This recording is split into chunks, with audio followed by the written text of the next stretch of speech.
peur de l'engagement.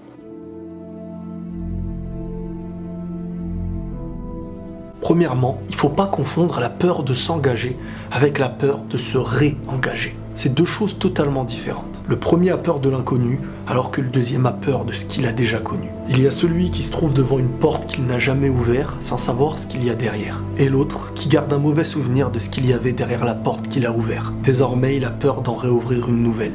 Malheureusement, il n'y a pas que des peurs basées sur une bonne intention. Parfois, il y a celui que l'engagement n'arrange pas, car il ne va pas dans son sens. À ses yeux, il n'y voit que de l'amusement et quelque chose de temporaire. Mais il sait que pour être accepté, il va falloir mentir. Et c'est bien pour ça que l'engagement ne doit pas être compris qu'avec des mots. Il doit l'être tout autant à travers les actes. Les mots rassurent quand ils sont prouvés tous les jours. Et c'est sur le long terme qu'on y voit le plus grand des rappels. Pour s'engager, il faut se questionner. Pour s'engager, il faut être raisonnable. Avant de l'être envers quelqu'un, on doit l'être envers nous-mêmes. On engage notre personne, nos convictions. Sommes-nous capables d'être ce qu'on attend de nous? Sommes-nous sincères dans notre démarche, dans nos preuves? Est-ce pour de bonnes raisons? Est-ce pour la passion? L'engagement, c'est le respect de l'autre. Mais celui qui n'est pas sûr de son choix n'est pas toujours celui qui a la mauvaise intention. Vous savez, parfois c'est celui qui tentera de vous rassurer jour et nuit, qui aura l'air d'être parfait à vos yeux, qui en sera le plus dangereux. Il faut être honnête, parler du bon comme du moins bon. Ne pas vendre le rêve. L'engagement, c'est une réflexion du présent qui cherche à construire dans le futur. Aujourd'hui, on est dans un monde où le choix nous empêche de choisir. À force de nous dire qu'on peut tout obtenir, on finit avec rien. Et si on estime qu'il y a toujours mieux, on s'éloignera toujours au moindre défaut. Car aujourd'hui, beaucoup ne cherchent que les défauts, même s'ils sont minimes, en rejetant les grosses qualités qui sont devant nos yeux. À la moindre déception, beaucoup finissent par tout quitter. Pourtant, l'engagement, c'est aussi savoir prendre sur nous. C'est accepter de continuer même avec certaines difficultés. Se donner les bonnes armes pour reconstruire. Quand c'est l'autre qui tombe, on essaye de relever. Comme ça, quand nous on tombera, on essayera de nous relever. Certains veulent la vie de couple avec les privilèges du célibat. Ils ne cherchent du couple que leurs bienfaits à eux et rejettent quand il y a de la responsabilité. Le couple, c'est un engagement de deux personnes, de deux familles.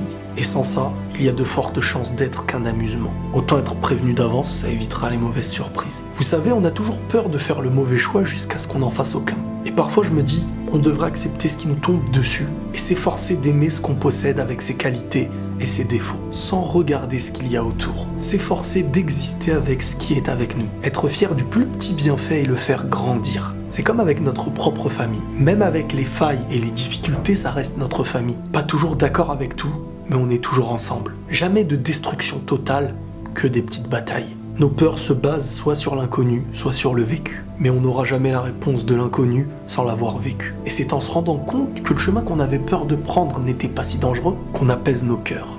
Car on n'est jamais capable tant qu'on n'a pas accompli. On aura toujours peur de ce qu'on n'a pas vécu. Pour être prêt, il faut mettre les choses de son côté et avancer avec la meilleure intention possible. Comme ça, tu ne pourras jamais te reprocher d'être tombé si tu tombes. Car ce n'est plus une défaite quand tu as été en accord avec ta bonne foi. Ce n'est qu'un tremplin. L'engagement doit exister.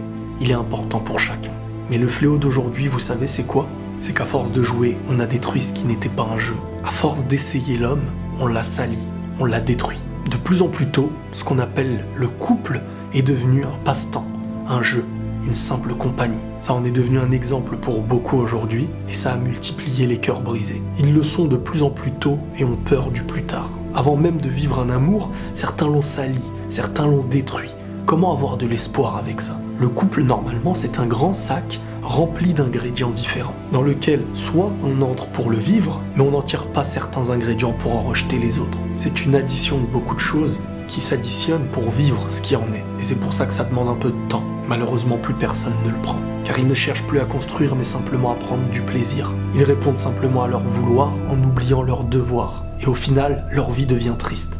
Car il leur manque des ingrédients. Si les gens, au lieu de se précipiter, savaient attendre le bon moment, ils éviteraient des centaines de douleurs et auraient la chance de pouvoir bien s'engager. Même si on se voile la face, on estime avec le temps être de moins en moins capable. Surtout si on a déjà le sentiment d'avoir déçu. On vit dans l'illusoire. Ne jouez pas avec ce qui touche les cœurs.